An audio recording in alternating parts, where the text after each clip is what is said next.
will be in Esther chapter 2. Esther chapter 2. The Bible is a book of divine revelation and divine confirmation, and by that I mean it divinely reveals truths about this life and about the next life, but it also confirms things that we see in life, and by that confirmation it allows us to avoid trying to deny those things that take place in this life or avoid trying to fix those things we don't like in this life. There are things that we experience in this world that we try to disregard or put down or put aside, and in so doing it's a disadvantage to us because we're not dealing with something that we should be. We're just kind of pushing it aside. And the Bible, in some cases, will just confirm the obvious.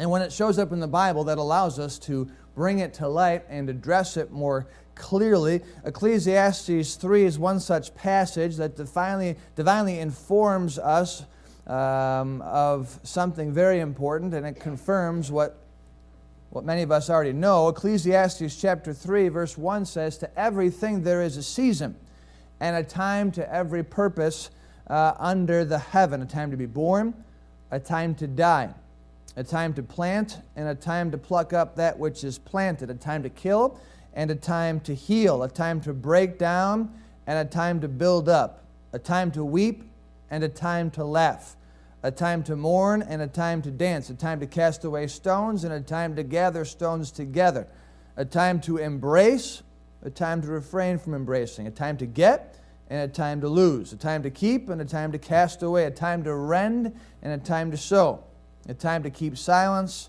and a time to speak, a time to love, and a time to hate, a time of war, and a time of peace." Even that last phrase is a good example where there are some who would say, well, war is a bad thing, we never should be involved in war, and the reality is sometimes it's unavoidable. And the Bible confirms it's unavoidable, and sometimes you just got to get the job done and do that, as much as we don't want to. But we're talking about marriage, so within the context of marriage, we're going to focus on that first phrase, "To everything there is a season." That applies to marriage. So husbands need to embrace that and accept that. Stop trying to fight that. And wives need to do the same thing. They need to embrace it. They need to accept it and not fight that. Let me quickly review what I said 2 weeks ago. Generally speaking, men don't like change in their marriage. And generally speaking, women don't like any stagnant seasons in their marriage. They like change. Women like change. Men don't like change. But women don't like any negative changes, or at least what's perceived negative. Guys don't like any change whatsoever, positive or negative. That's just how guys are. They want things to be very stable. And what we talked about 2 weeks ago is we compared a marriage to a deciduous tree, such as our local maples or our oaks, these trees that change leaves and lose leaves and regrow their leaves. And we're going to continue to use that illustration in our study. Men don't dislike any particular season, whether it's fall, winter, spring, or summer. They just prefer there to be no seasons at all. In fact, they're the type of people that want to go where seasons don't seem as drastic. It's the same temperature all year round. It's pretty much the same all the time. That's why a guy can work for 40 years doing the same thing every day. Guys are fine with that. Rarely will you find a lady who will be content with a job doing the same thing every day for 40 years. And there's nothing wrong with either of those approaches. That's how we were designed. And that's what makes this world so wonderful. Men bring a certain sense of stability naturally. Women bring a certain sense of change and productiveness naturally. Men by design are far less interested in change. They're far less interested in growing something. They're far less interested in developing something. They would rather just have stability, consistency, and reliability. Men want a lifetime of low maintenance, high stability companionship, and for this reason, they typically rarely assess the condition of their marriage and address the direction of it. Women, however, dislike any season that doesn't indicate growth. By design, women are far less interested in stability, consistency, and reliability. By design, women are far more interested in change, growth, and development. Most women just want a lifetime of improving, excelling, intimate companionship.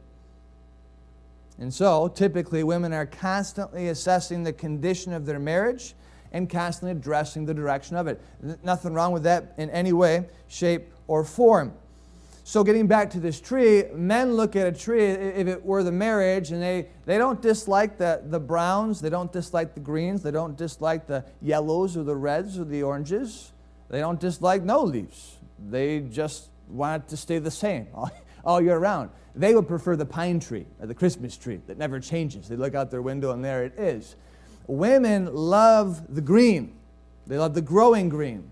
But they don't like the colors that indicate the future, which is no leaves. They fear that.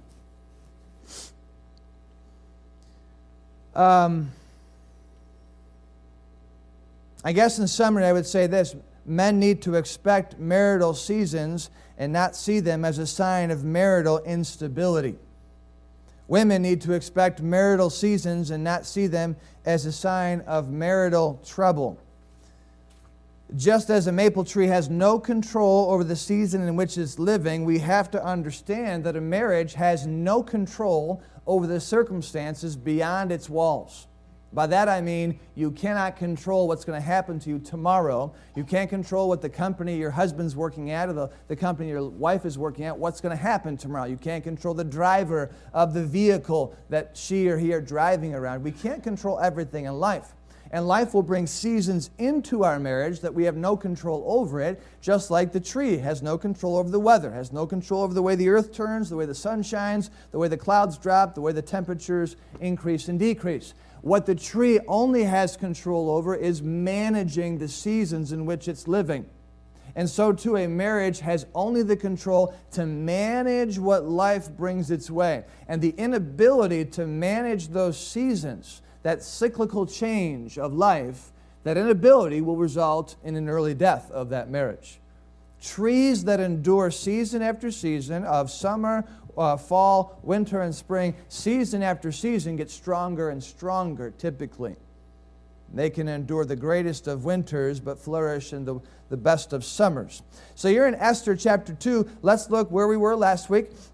Or 2 weeks ago in verse number 8 and talk about the spring season. This is the marital season of sprouting romance. This is that season of a marital relationship where the buds of romance are coming out.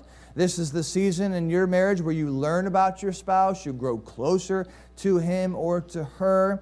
And this is the time in life where circumstances are such that you learn your spouse has the ability or the particular traits, or you learn about something from life bringing circumstances into your life. You can learn something new. Esther 2, verse number, we're actually going to jump down to verse 15 just for sake of time. This is after Queen Vashti defied the king, led to her demise, the search for a new queen. Esther and King Ahasuerus are brought together due to circumstances outside of their control. Vashti produced this, not King Ahasuerus or Esther. Verse 15, now, when the turn of Esther, the daughter of Abihail, the uncle of Mordecai, who had taken her for his daughter, was come to go in unto the king, she required nothing but what Hegai, the king's chamberlain, the keeper of the women, appointed. And Esther obtained favor in the sight of all them that looked upon her. So Esther was taken unto King Ahasuerus into his house royal in the 10th month, which is the month Tebeth, in the 7th year of his reign. So here they are. This is a time of life that circumstances bring them together. Again, circumstances they did not control. Sure, the king looked for a new queen, but he didn't handpick Esther to come in at this time. It just worked out that they came together, and you can sense the romance is budding. They're learning about each other. They're interested in each other. They're now growing closer. They're excited about what is ahead for them. They still had much to learn, but they were inclined to go forward. And this is what happens to a tree in the spring season. Circumstances around a tree, such as longer periods of daylight and warming temperatures, that produces sprouts. Trees begin to awaken from the winter's cold. Buds shoot forth with leaves beginning to expand. Twigs begin to grow toward the sun. New trunk wood is created to support the growing mass above the ground, while below the ground, roots are seeking more water and nutrients. So there's activity.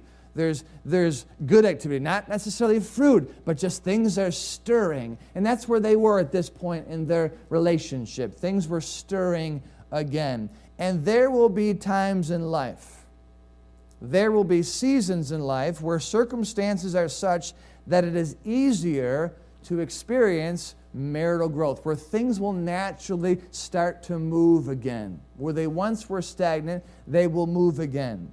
And whenever life allows for more fertile ground in your marriage, then it is time to take advantage of that and experience root growth. It's time to experience twig growth. It's time to reach up and grab the light. It's time to reach out and grab the moisture. When it happens, it's my advice to you that you embrace it with open arms, because this season will not last forever.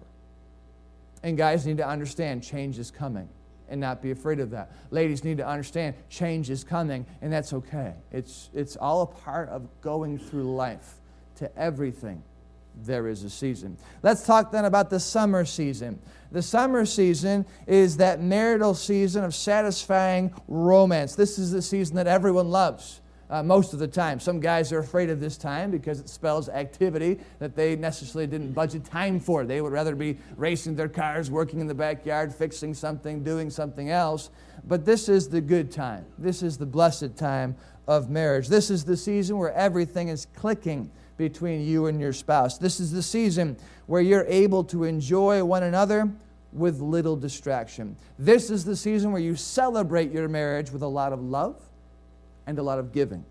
Verse number 17, Esther chapter 2. And the king loved Esther above all the women, and she obtained grace and favor in his sight more than all the virgins, so that he set the royal crown upon her head and made her queen instead of Vashti. Then the king made a great feast unto all his princes and his servants, even Esther's feast, and he made a release to the provinces and gave gifts according to the state of the king.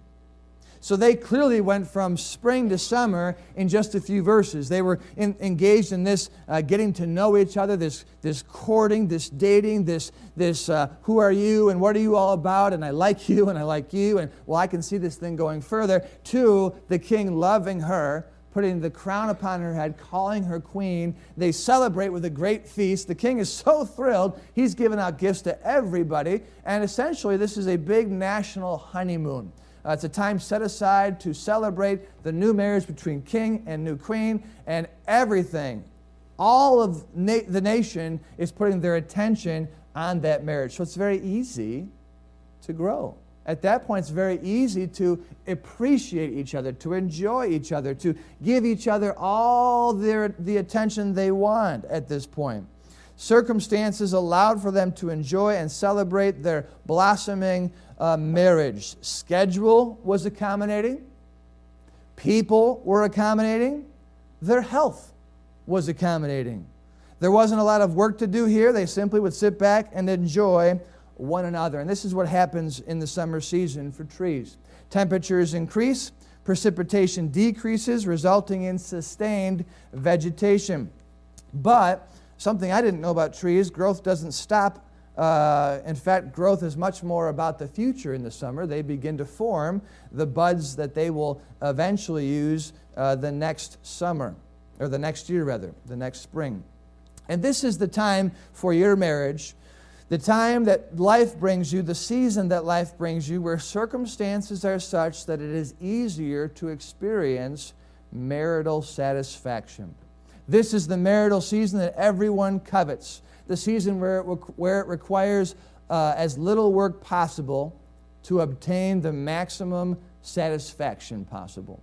I've talked to some younger couples who've looked at the stage that my wife and I are in right now, and they say, oh, I wish we could do what you do, leave the kids home and just go get a bite to eat, and because their kids are much younger, they can't be left at home alone. And the reality is that time is coming. But right now it's not that time. So they may not be in a summer time for their marriage because the kids are very young and the kids demand a lot of attention and they can't be left alone and it's hard to find childcare to get out and do those things. It may not be that season of your life.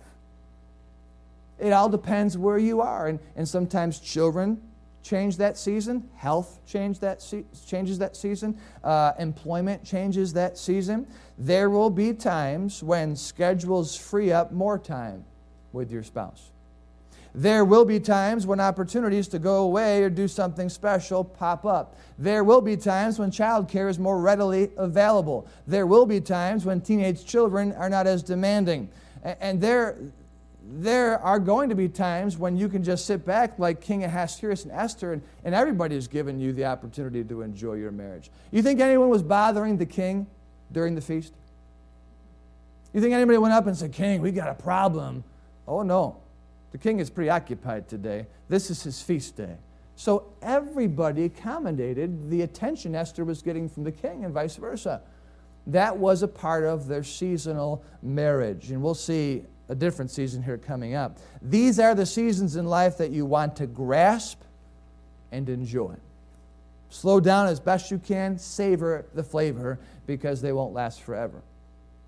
And there's nothing wrong with that, okay? Let's move on to the fall season then. We're going to stay in Esther chapter 2. The fall season is the stage that women especially fear. This is where romance is slowing. This is the stage that wives often refuse to accept, interpreting its presence as certain doom to marriage.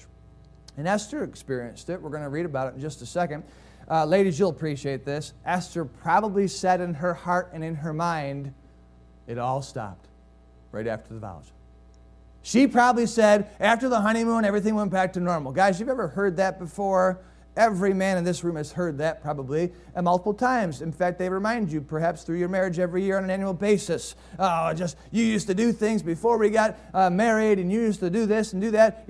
It all stopped. Women are really good at making sure you hear them. Everything stopped. I love it back there. We got a couple looking at each other, just laughing about it. It's true. You all do it. It's okay to say amen. There ain't nothing wrong with that. The reason I bring it up is because women by nature are going to think that. Remember, women by design, by God's design, are wanting to grow things. And as I've said over and over, without women, men would be fine with a Neanderthal marriage. Yeah, oh yeah, guys be like, we don't need to do anything more than what we've been doing. That's just how guys are. We talked about it. I know your favorite color. I'm going to watch my show now. Women promote this, and it's what a blessing for it. So, ladies, for you to think that, nothing wrong with you. There's also nothing wrong with your husband probably either. Okay? Let's look at this here in verse number 19. And when the virgins were gathered together the second time, then Mordecai sat in the king's gate. And I believe that verse is referring to the process of the king choosing his wife. And it's just giving us a little background that at that point, Mordecai, who is Esther's uncle, took a job with the government. And it says then in verse 20, Esther had not yet showed her kindred nor her people, as Mordecai had charged her. For Esther did the commandment of Mordecai, like as when she was brought up with him. Now in verse 21, I love this phrase, in those days. And that's exactly what marriage is made up with. A bunch of those days. Those days were good. Those days were not so good. Those days were okay. Those days were good. Those days were not so good. It's seasonal. And in those days, verse 21, while Mordecai sat in the king's gate, two of the king's chamberlains, Bigthan and Teresh, of those which kept the door, were wroth, and sought to lay hand on the king Ahasuerus. And the thing was known to Mordecai, who told it unto Esther the queen, and Esther certified the king. She informed the king thereof in Mordecai's name. And when inquisition was made of the matter, it was found out. Therefore they were both hanged on a tree, and it was written in the book of the Chronicles before the king. What we just read there is a fall season of slowing romance. You say, I didn't see it. Let's take a step back and see it this way. Esther's the queen. So she's married to the king. This is after the feast where they've just been loving life. They're madly in love. Everybody's celebrating it. And we learn about Esther telling the king that there was this insurrection attempt or this coup attempt against the king, but she certified the king in Mordecai's name. We don't know what that means. If she wrote a letter to the king in Mordecai's name, we don't know if she went and talked to him and said, Mordecai told me to tell you this. We don't know the details, but here's my thing. If they're that intimate, if they're that madly in love, if things are clicking in their marriage, why didn't Esther just go right up to King Ahasuerus, her husband, and say, my uncle, the guy who raised me, just saved your rear end?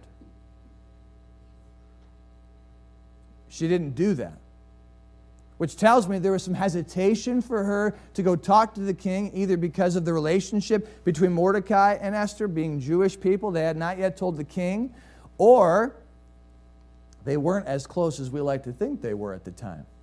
We know this. The king did nothing about it at the time. It wasn't until 6 months later, when the king had a sleepless night, that he called for the records, read about Mordecai's deed, and rewarded Mordecai.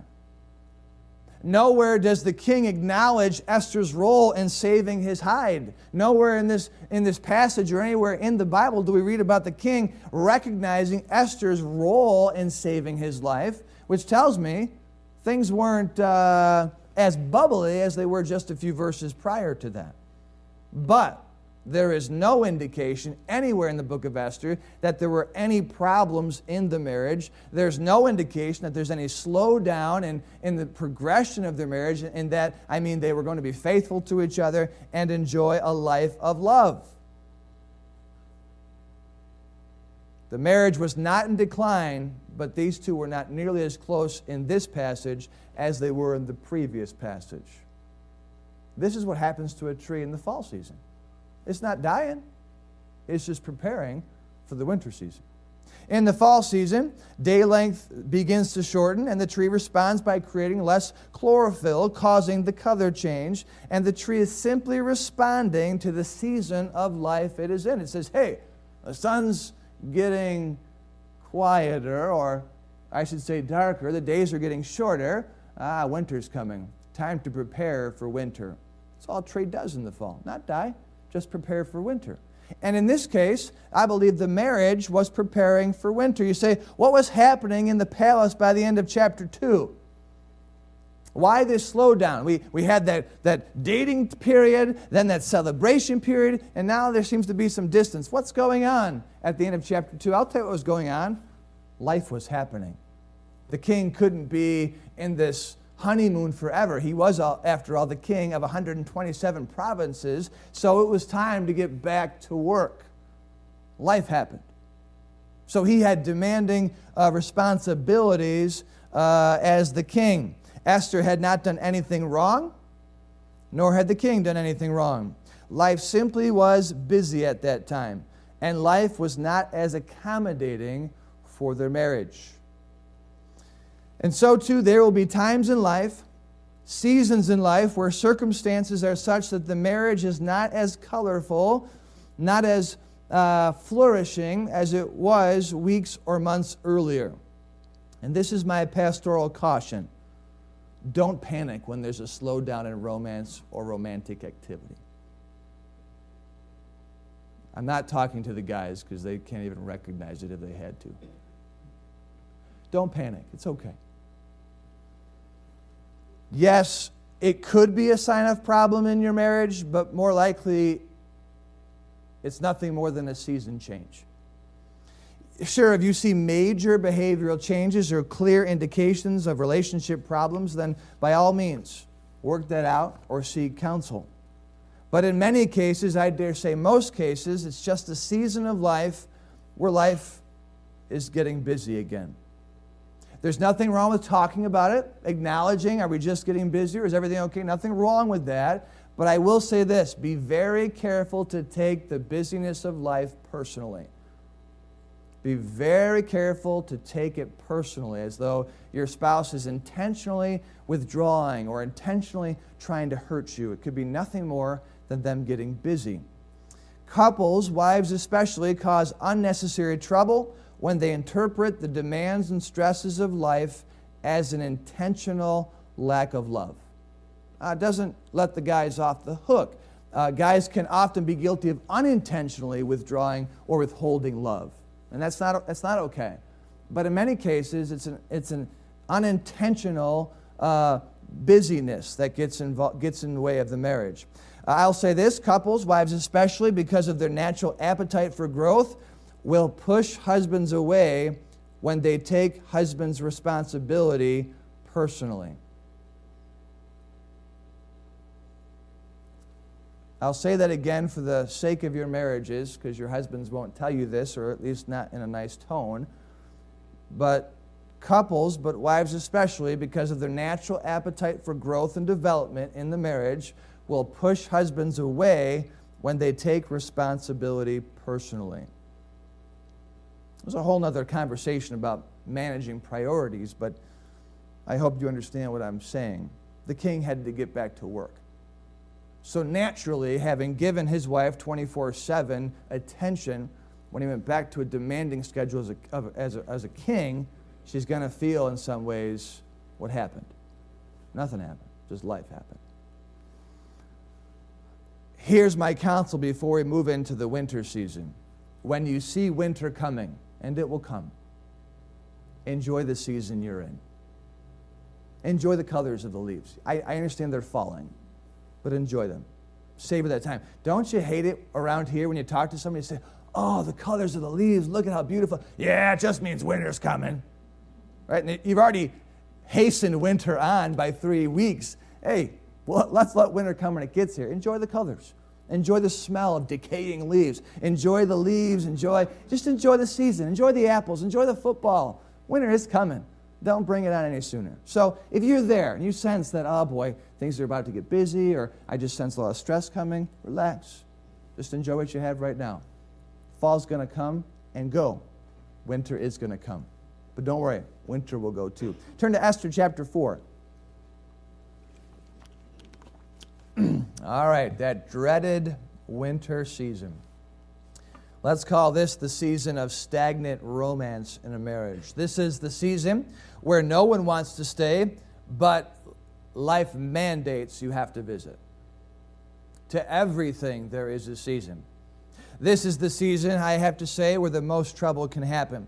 This is the season where spouses can think wrong thoughts and make hurtful accusations. This is the season of stagnant romance, but it is not to be confused with the final step before marital doom. We are talking about seasons of a marriage, not direction of a marriage. They're two very different things. A marriage heading in the wrong direction will be here for sure, but that's because they've been going down, down, down, down, down. A marriage that is going through the seasons of life will have ups and downs, won't they? That's natural. That's good. If you're not having ups and downs, then one of two things is happening. Either you're married to a robot or you are a robot. Two human beings together in this world of change, it's going to be ups and downs. And that's very, very good, very, very healthy. We are talking about cycles. We are talking about seasons. Now, I personally think of all the marriages in the Bible, and there are a number of them as far as examples for us to look at, I personally think Esther and Ahasuerus is the most intimate. I really love their marriage. I understand it's unique. No one here's a king and no one here's a queen. But I love how clearly, because we know the story, they were madly in love with each other. King Ahasuerus gave this woman love, what every woman longs for. And this woman gave this man respect. You see it throughout the book. And you see in this marriage true intimacy. Yet, in the few pages given to their marriage, we see them in different seasons, including a winter season. In chapter 4, where we're at, Esther is 5 years into her marriage. This is not a few months into her marriage, this is 5 years into her marriage. And Mordecai gets Esther's attention about the law that Haman just convinced the king to sign to kill all the Jewish people. And in verse number 1, let's read the story. We'll go on down through verse 11. The Bible says when Mordecai perceived all that was done, Mordecai rent his clothes and put on sackcloth with ashes and went out into the midst of the city and cried with a loud and a bitter cry. And came even before the king's gate, for none might enter into the king's gate clothed with sackcloth. And in every province, whithersoever the king's commandment and his decree came, there was great mourning among the Jews, and fasting, and weeping, and wailing, and many lay in sackcloth and ashes. So the story, you know it, Esther's maids and chamberlains come in, and there's this conversation between Mordecai and Esther, and Mordecai basically says to Esther, you need to talk to the king. You've got to talk to him. After all, you are his wife. Let's read it in verse number 10 then. Esther spake unto Hatak, this is the guy that's playing mediator of sorts, and gave him commandment unto Mordecai. And in verse 11, she writes, all the king's servants and the people of the king's provinces do know that whosoever, whether man or woman, shall come unto the king into the inner court, who is not called, there is one law of his to put him to death, except such to whom the king shall hold out the golden scepter, that he may live. Look at what Esther says here. One of the most intimate marriages, a woman that this man adored, a man that this woman respected, she says, but I have not been called to come in unto the king these 30 days. Ladies, if you've not seen your husband for 30 days, and he's not asked to see you for 30 days, would you not naturally think something is not right here? Right? Again, I know this is a unique situation. Your husband's better not have a golden scepter out saying, you can only talk to me when I allow you to. I understand this is very different. However, what I'm trying to point out, just a few years before, the king has a national feast. He's handing out freebies saying, I just got me the best looking, best gal in the world. And now he hasn't called for her for 30 days. She's not comfortable walking into her husband's inner room. You know what this is? This is a winter season. This is a stagnant time in their marriage. Nothing is happening, good or bad. It's not growing, it's not declining, it's just stagnant. It's like a tree doing nothing during the winter. There is no indication that there was any problem with her or her marriage for him not to call her for 30 days. You know how I know that? Because history tells me, reading the book of Esther, that if she did something wrong, what's he going to do? Kick her out like he did Vashti. But she hadn't been kicked out. They were still married. We know that this has this 30-day fast of marriage, if you would. We know that it has nothing to do with his affection or love for her because of what happens in the rest of the story. Could it be that at times in their marriage it was understood that he wouldn't be as available as he would like to be? Probably, since she was married to a king. What happens to a tree in the winter season? Well, it's simply dormant. In the fall time, a tree develops a layer of scar tissue between leaf and branch so as to survive the winter. And it produces hormones that prevent cells from winter dehydration. It essentially does nothing but endure the winter season. And this is exactly why I caution you to make unfounded accusations during the fall and winter marital seasons, because those type of accusations and conversations will make the winter season that much more difficult to endure. In fact, it will lengthen the winter season. So I say again, don't panic when there's a brief break in romantic activity. It may be a few days, it may be a few weeks, depending on what life hands you. So ladies, I would say this to you: if your husband isn't up for deep marital conversation, don't take it personal, nor should you conclude him the worst husband possible. He might be just very stressed with work or something else. And guys, I would say this: if your wife isn't up for deep marital matters, don't take it personal, nor should you conclude her the worst wife possible. She might simply be overwhelmed with the children or maybe her health. It would be a mistake to conclude the winter season of your marriage as a sign of marital trouble. I see spouses working different shifts as a winter season. I know you can make that work, but if you have two people who are together, they have the same schedule, and then all of a sudden they go to two different schedules and they very rarely see each other, that could become a winter season. Very difficult to endure. Business trips where the husband or wife is gone for an extended period of time. It's hard to grow a marriage when you're that far away that long of a time. But that doesn't mean there's a problem there. It just means it may be a time of stagnant romance. How about caring for ill family members? Maybe in your marriage, one of your mothers or fathers gets very ill and you have to care for them.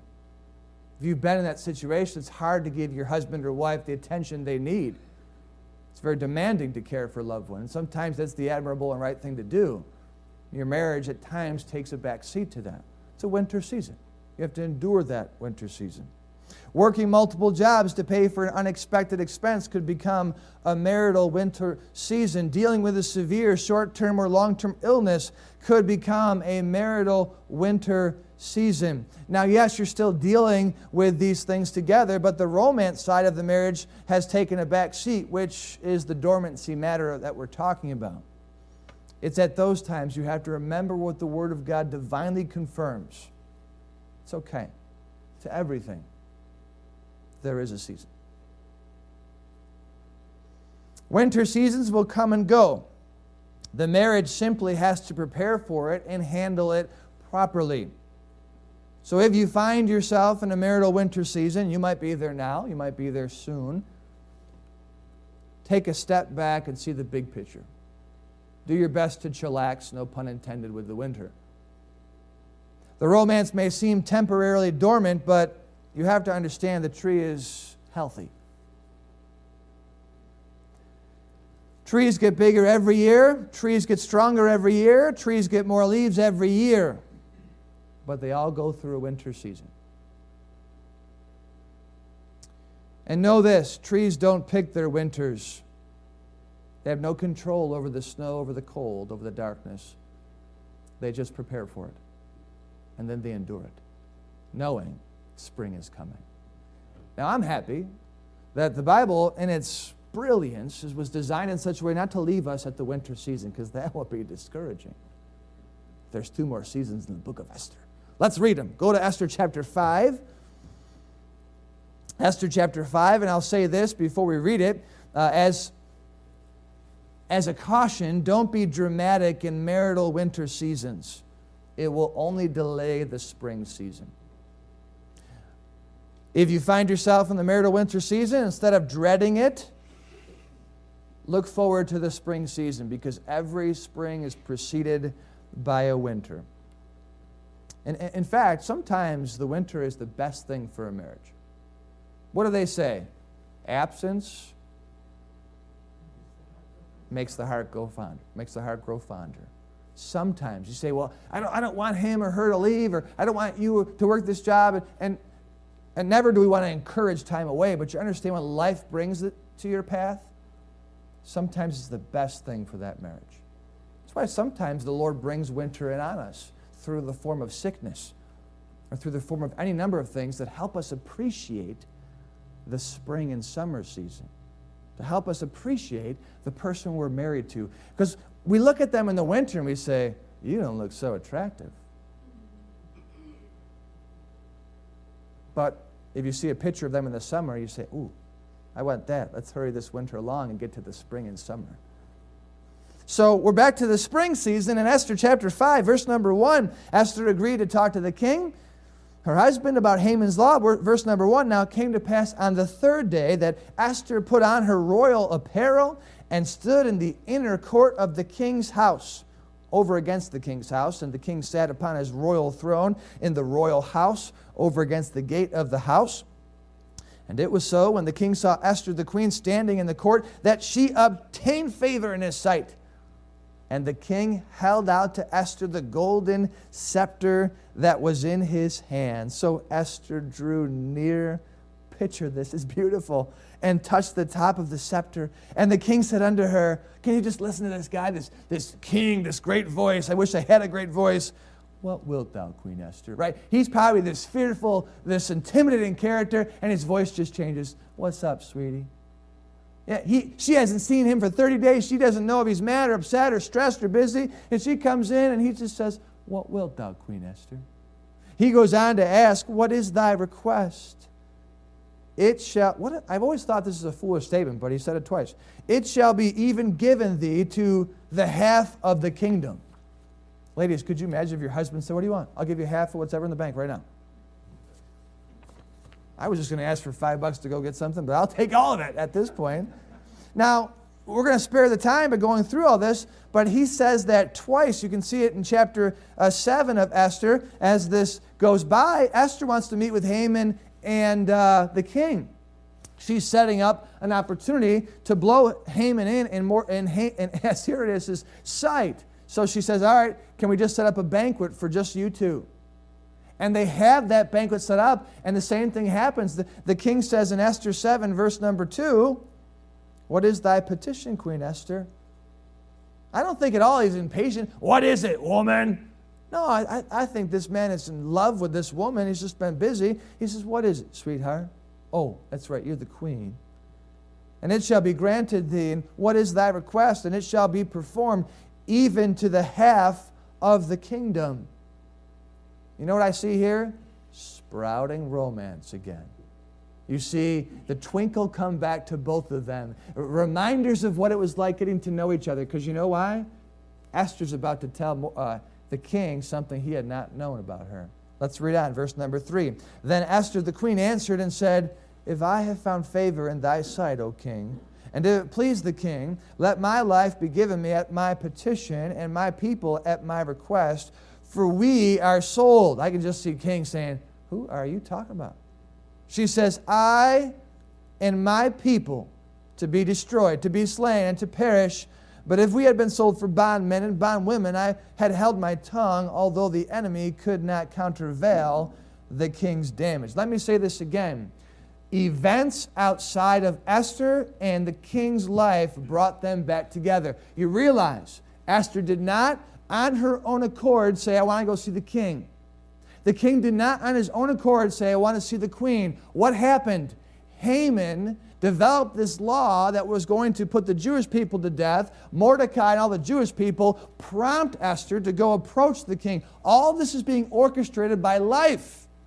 Neither husband or wife. Life is bringing them back together, and when they get there, there's a sense of sprouting romance because here they are, 5 years into their marriage, and Esther is revealing a bombshell. Oh, by the way, you married a Jew.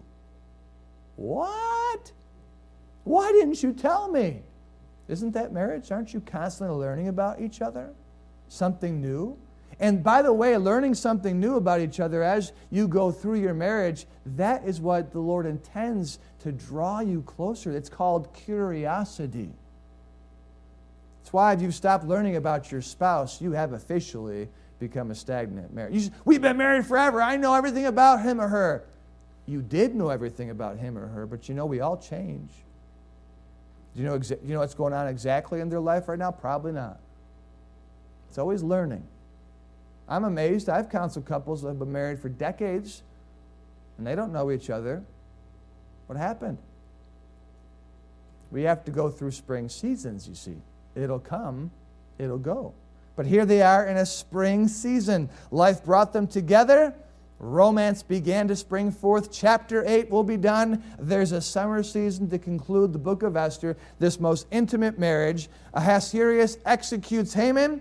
Ended up doing far more for Esther. Verse number 1. Here's the summer season, this satisfying romance characterized by love and giving, just like it did before. Verse 1. On that day did the king Ahasuerus give the house of Haman, the Jews' enemy, unto Esther the queen. And Mordecai came before the king, for Esther had told what he was unto her. There's more learning. Verse 2, and the king took off his ring, which he had taken from Haman, and gave it unto Mordecai. There you have gifts to Esther and gifts to other people, because the king was full of romance again. He was full of love, and he said, I like who I'm married to. I'm learning about you again. This is exciting. This is interesting. You are the woman I married, and this is great, and I'm going to save your life. And there's just all this good green, all these leaves growing, and things are satisfying. Throughout the rest of chapter 8, we see Esther asking the king to write a letter essentially sparing the Jews, but also giving them the opportunity for vengeance, and he does that. The king was in a giving mood because love was flowing. Why was love flowing? Because life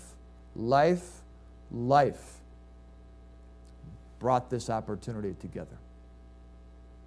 We don't like the changes of life, but they are a part of what makes our marriages strong. You know, a tree can't sustain summer all year long. A tree can't sustain spring all year long. A tree can't sustain fall or winter all year long. It has to go through those cycles. And so too a marriage cannot live on the mountain. It just cannot. Oh, and I've noticed this. Not a lot grows on top of a mountain. You know where all the growth is? Down in the valley. It's dark and wet down there. Yeah. Sometimes the more difficult times in life are some of the most productive times of life. Like a strong tree, the marriage of a Jewish beautiful lady and a pagan king, full of love and respect, endured cycle after cycle in a short period of time.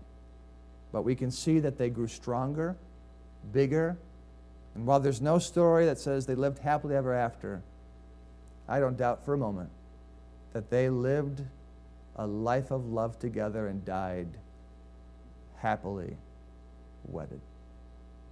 So I don't know where you're at, but it's okay. It's how you respond to it.